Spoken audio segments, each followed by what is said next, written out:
Nothing in this world can satisfy.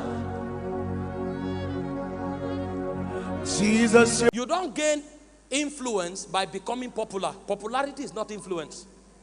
Influence is a scepter, and it takes service to build it. If you don't have service at your foundation, even if you become popular, you will not be influential. The second thing God gives to a man is influence in the spirit. Influence is a scepter. It's like a rod that you carry in the spirit. The quality of your service is what translates to influence, or the level of influence that God puts upon you.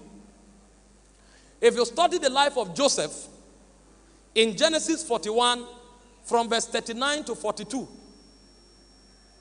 Joseph was destined for greatness.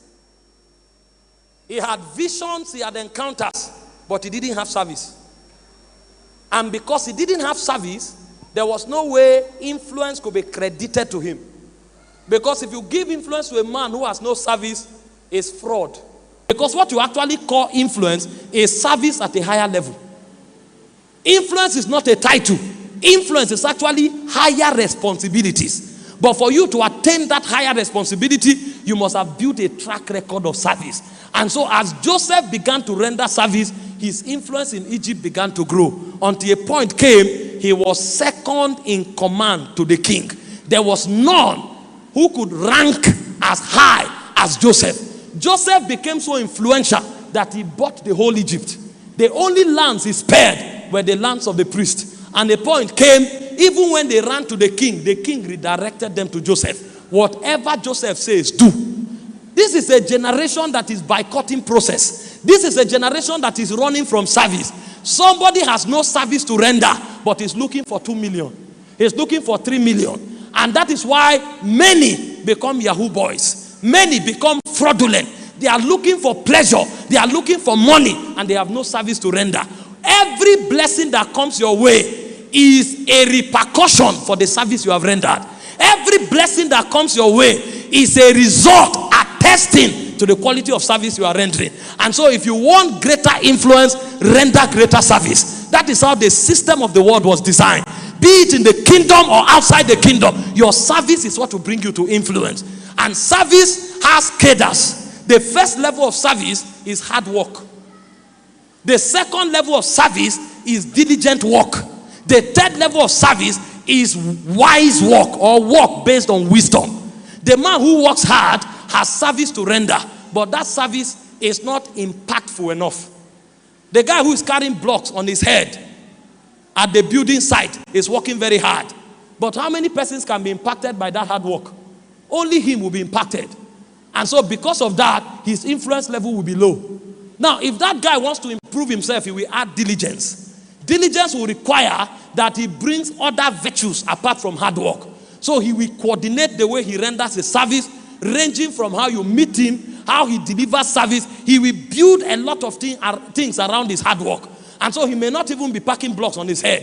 He can create a system where he employs people who can carry blocks.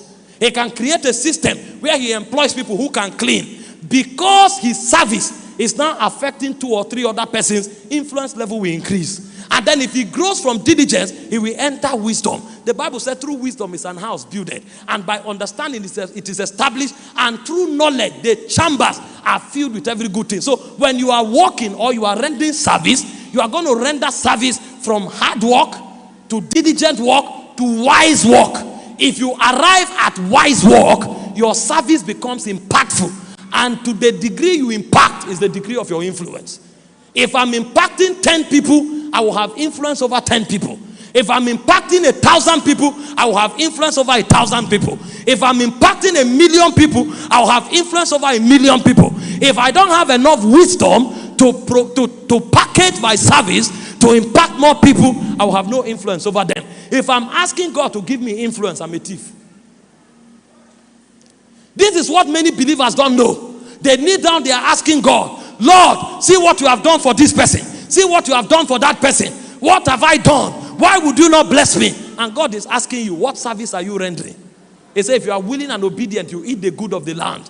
You are not rendering any service. And you want God to exhort you like he exhorted your brother who is a senator. You want God to exhort you like he exhorted your brother who is a CEO. What will you do there if you are given that position? Imagine for a second God puts you in that office. What will you do? The next thing you will do is that you will start eating granite in that office. Because you have no value to render.